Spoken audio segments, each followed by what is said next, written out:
Howdy YouTube, it's your buddy Ian, general contractor. And in this video, I'm going to be showing you how to mix up some easy sand quick set mud. The reason you might want to use a quick set easy sand type of mud is because, as it states, it's going to set much quicker than your standard lightweight joint compound, which is going to take about 24 hours. You'll be able to mix this up, do your patching, your joints, etc., and then in a couple hours it will be dry. You can sand, go back, and add another coat if you need to. This happens to be 90-minute, which means you have 90 minutes of working time with the mud before it starts to dry. So it sets quickly.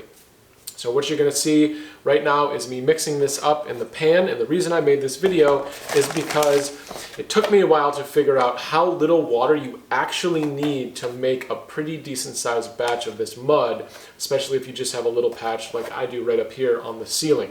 So all I did is fill this tray with just less than 1/8 of an inch of water on the bottom of this tray for 2 scoops of mud. You'll see that here shortly. Here's how to mix up quick set mud. Hope this helps. Have a great day.